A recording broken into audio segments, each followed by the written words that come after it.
What is often overlooked when considering a zombie apocalypse? 1. Lube. Seriously, if you are driving through a big crowd of zombies, you don't want some big truck wrapped in barbed wire and spikes. Zombies don't care, just gives them something to hang on to. Just get some bubble-shaped car like a VW Beetle or something. Lube up the whole thing with something slick. Then just drive through the zombie horde. They can't hang on to anything, nothing to grab, they just slide right off. That big barrel of lube in my house? I am saving it for zombies. 2. Gasoline eventually expires. That's why you need a diesel-powered vehicle. With some cooking oil and a few additives you can make fuel when necessary. 3. If you snore at night, you're not gonna make it too long. 4. People on remote islands who won't be affected by the outbreak, provided there's no traveling. 5. Do you wear contacts or glasses?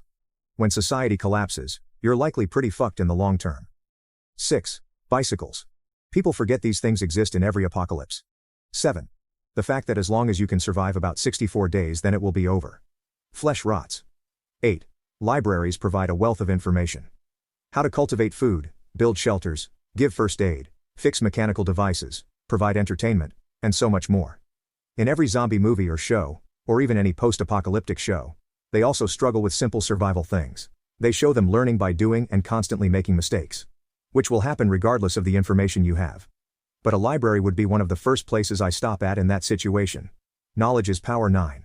How like a third of people who manage to survive the zombie apocalypse will die because modern medicine is no longer around. You got diabetes? Dead. Major food allergy to a common food? Likely to die. Pretty much any chronic disease that limits movement? Dead. You catch the flu? Probably dead. You get appendicitis? Dead. The only times I've actually seen this explored, correctly, is Stephen King's The Stand. He devotes a few pages to how a good percentage of people who are immune to the Captain Trips virus end up dying because they're dependent on society for survival.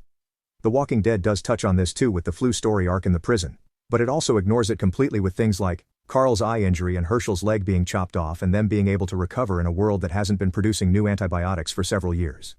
10. I think the most overlooked thing in any zombie apocalypse scenario is the fact that apparently most of humanity has forgotten how to make spears. You give someone a long stick and a knife and they're more likely to hit a zombie with a stick than get bit trying to stab it with a knife. 11. That you won't be the protagonist.